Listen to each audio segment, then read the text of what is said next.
Եթերում լուրերի ժամը 15-ի թողարկումն է, ես Մերի Դանիելյանն եմ, բարի կեսօր։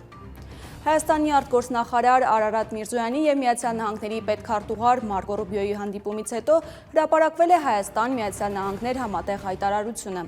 Հայտնում են Հայաստանի ԱԳՆ-ից։ Ըստ փաստաթղթի Հայաստանը մտադիր է թույլատրել և աջակցել TRIPS զարգացման ընկերության հիմնմանը։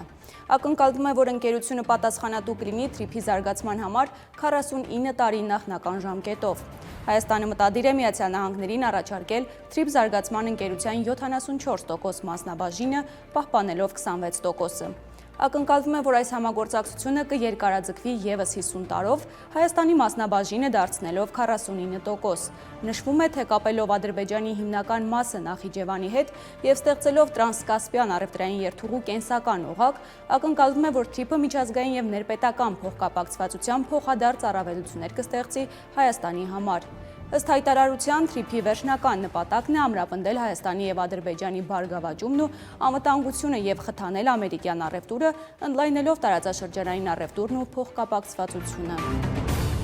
Իսկ ինչու է TRIPS ընկերության բաժնեմասերի ընդամենը 26%-ը Հայաստանին է լինելու, իսկ մեծ մասը 74%-ը Միացյալ Նահանգներին է։ Վաշինգտոնից հեռավար մամուլի ասուլիսում Արարատ Միրզոյանը պարզաբանել է, թե Միացյալ Նահանգները մեծ ծավալի ֆինանսական ներդրումներ է անելու, իսկ Հայաստանի հիմնական ներդրումը կառուցապատման իրավունքն է, ըստ նրա ստացվում է բավականին արդար բաշխում։ Միրզոյանը հավելել է, խոսքը 49 տարվա մասին է, ենթադրվում է, որ տարիների ընթացքում պայմանագիրը ևս 50 տարով կավելացվի և բաժնեմասերի հարաբերակցությունը կփոխվի գրեթե հավասարվելով։ Միրզոյանը շեշտել է, թե ընկերության որևէ բաժնեմաս չի կարող օտարվել առանց Հայաստանի և Միացյալ Նահանգների համաձայնեցման։ Արտգործնախարարը նաև շեշտել է, թե TRIPS զարգացման ընկերությունը կունենա բաժնեմասերի ամերիկյան վերահսկիչ փաթեթ, սակայն կլինեն որոշ սկզբունքային հարցեր, որտեղ Հայաստանը չունենալով վերահսկիչ փաթեթ կունենա իր վերահսկողությունը։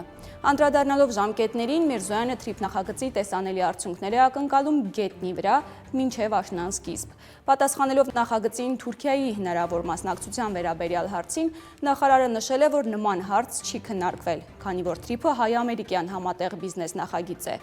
Այդուհանդերձ, նրա խոսքով ապաշրջափակման ավելի լայն համատեքստում ակնհայտ է, որ առանց թուրքական կողմի մասնակցության հնարավոր չի լինի ապահովել մեծ լոգիստիկ անցումը, ինչպես նաև Հայաստանի ապաշրջափակումը։ Թրամփի ուղու իրականացման հարցում կողմերին հաջողվել է ստանալ մի բանաձև, որը լիովին գոհացնում է Հայաստանին, Միացյալ Նահանգներին և ամենայն հավանականությամբ Ադրբեջանին։ Այսպիսի կարծիք է հայտնել Նիկոլ Փաշինյանը Երևանում անցկացվող Հայաստանը և խաղաղությունը ռիսկերի ու հնարավորությունների խաչմերուկում քննարկմանը։ Նրա խոսքով կանաչ լույս է վառվում տարածաշրջանում երկարատև ու կայուն խաղաղության հաստատելու գործում, և մեր տարածաշրջան ներհոսելու են մեծ ներդրումներ ու մեծ փողեր, ինչը լավ նորություն է։ Փաշինյանը նշել է, որ Ադրբեջանը դեռ չի արձագանքել փաստաթղթին, սակայն նա կարծում է, որ մշակված բանաձևը լիովին համահունչ է Բաքվի շահերին, ապա հավելել է, թե հաջորդիվ պետք է զարգացում ունենանք Հայաստան-Թուրքիա հարթության վրա։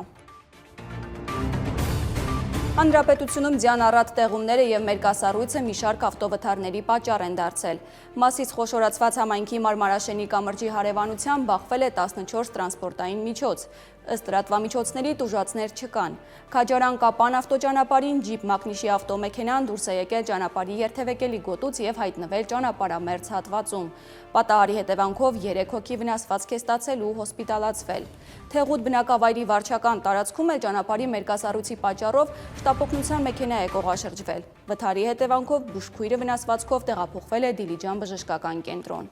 Երևանի գրեթե բոլոր վարչական շրջաններում այսօր 8 բալանոց խցանում էր ձյան և սառած փողոցների պատճառով։ Ճանապարհային դեպարտամենտից հայտնում են, որ առավոտյան դրությամբ հանրապետության մի շարք տարածաշրջանների ճանապարհներ դժվար անցանելի են։ Տեղ-տեղ մերկասառույց է, առկա է բուք։ Որոշ տարածաշրջաններում ձյուն է տեղում։ Միջպետական և հանրապետական մյուս ավտոճանապարհները բաց են։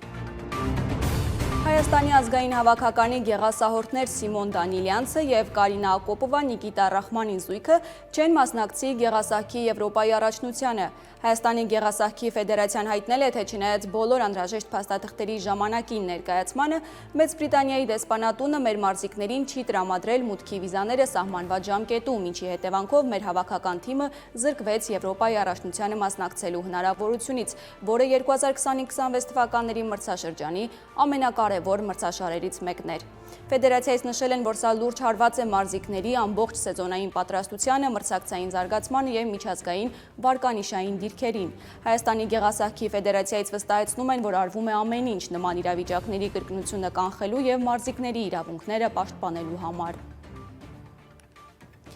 Այսքանը այս ժամին, առավել թարմ տեղեկություններով եթերում կլինենք ժամը 17-ին, բաց չթողնեք։